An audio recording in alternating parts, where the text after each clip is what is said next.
السلام علیکم پیارے حضور. میرا سوال یہ تھا کہ علامیہ جو ہیں وہ الغفار ہے، موسٹ فرگیونگ اور دا موسٹ مرسیفل، اتنا تک کہ ایک آدمی تھا جس نے 16 کو مارا، اس کو انہوں نے فرگیو کر دیا. اور قرآن میں لکھا ہے کہ اگر ایک آدمی کو مارے ایسے ہے کہ جیسا اپنے ساری انسانیت کو مار دیا. تو اگر اتنا علامیہ معاف کرنے والا ہے تو پھر لوگ دوزخ میں کیسے جاتے ہیں؟ یہی دیکھ لو، اندازہ کر لو نا، بیٹھ جاؤ کہ اللہ تعالیٰ اتنا معاف کرنے والا ہے اس کے باوجود لوگ دوزخ میں چلے جاتے ہیں. اس کا مطلب ہے کہ وہ اتنے زیادہ حد سے بڑے ہوئے ہیں کہ اللہ تعالیٰ کی جو رحمت ہے اس میں سے ان کو حصہ ہی نہیں ملتا، ٹھیک، فوری طور پہ. لیکن اللہ تعالیٰ کی رحمت ہر چیز پہ حاوی ہے، یہ بھی قرآن شریف میں لکھا ہوا ہے، ٹھیک ہے نا، بہت وسیع ہے، ہر چیز پہ پھیلی ہوئی ہے. اس لیے اللہ تعالیٰ کہتا ہے کہ ایک وقت آئے گا جب دوزخ بالکل خالی ہو جائے گی اور ساری جنت میں چلے جائیں گے.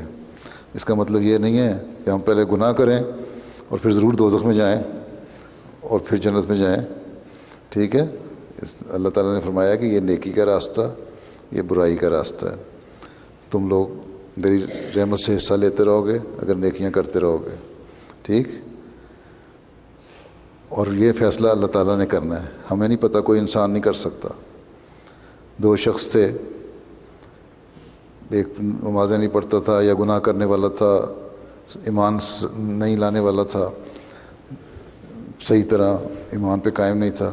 دوسرا شخص تھا، وہ اپنے آپ کو بڑا نمازی سمجھتا تھا. تو اس نے، دونوں کی آپس میں گفتگو ہو رہی تھی. اس نے کہا کہ تم ایسے ویسے برائیاں، جس میں برائیاں تھیں اس کو اس نے بہت برا بھلا کہا کہ تم دوزخ میں جاؤ گے، اور دیکھو میں بڑا نیک ہوں، میں جنت میں جاؤں گا. اب یہ تو کسی کو نہیں پتہ کس نے دوزخ میں جانا ہے کس نے جنت میں جانا ہے، کیونکہ اللہ تعالیٰ تو وفات کے بعد اللہ تعالیٰ نے فیصلہ کرنا ہے نا ہر انسان کا. خیر، فوت ہو گئے دونوں، پہنچے اللہ تعالیٰ کے حضور. اس پہ یہ بھی کہ اللہ تعالیٰ نے اس کو کہا، جو یہ کہتا تھا کہ میں بہت نیک ہوں، میں جنت میں جاؤں گا اور تم دوزخ میں جاؤ گے، دوسرے کو کہتا تھا تمہاری برائیاں ایسی ایسی ایسی. اللہ تعالیٰ نے اس سے کہا، اپنے آپ کو نیک سمجھنے والے کو کہا کہ تم کون ہوتے ہو یہ فیصلہ کرنے والے کہ کون جنت میں جائے گا کون دوزخ میں جائے گا؟ تمہیں اپنی نیکیوں پہ زیادہ مان ہے نا، سمجھتے ہو کہ میں بہت نیک آدمی ہوں. تو ٹھیک ہے، تمہارا اندر تکبر ہے، اور تکبر بہت بڑی برائی ہے. اس لیے اس گناہ گار کو تو میں جنت میں ڈال رہا ہوں اور تمہیں جہنم میں ڈال رہا ہوں، نیک آدمی کو.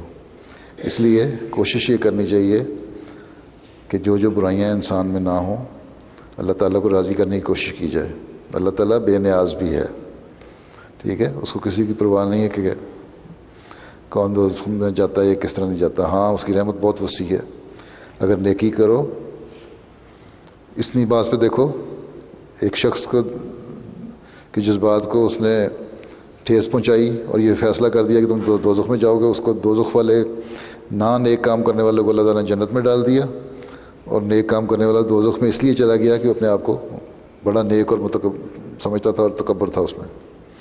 اس لیے کوشش یہی کرنی چاہیے کہ نیکیاں، ہر وہ نیکی کی جائے جو اللہ تعالیٰ کو راضی کرنے والی ہو اور عاجزی ہو. ہاں، یہ فیصلہ مرنے کے بعد ہوگا کہ کون کہاں جاتا ہے. اللہ تعالیٰ کی رحمت بڑی وسیع ہے، ٹھیک ہے. تو اس وسیع رحمت کو تو کوئی چیلنج نہیں کر سکتا. تم کہنا کیا چاہتے ہو؟ تمہارے سوال کا حل جواب مل گیا کہ نہیں؟ ہاں جی. یا کچھ رہ گیا تھوڑا سا؟ نہیں، مل گیا. ٹھیک ہے، مل گیا تو بس ٹھیک ہے. تمہارا سوال یہ تھا کہ جب اللہ تعالیٰ رحمت میں ہے تو دوزخ میں کیوں جاتے ہیں لوگ؟ بہت ہی جب انتہا کر دیتے ہیں نا گناہوں کی تب دوزخ میں جاتے ہیں، لیکن اس پہ بھی اللہ کی رحمت ہی ہے نا کہ ان کو پھر ایک وقت آئے گا جب دوزخ خالی ہو جائے گی. ابھی حدیث میں آیا ہے کہ دوزخ خالی ہو جائے گی اور جنت بھر جائے گی.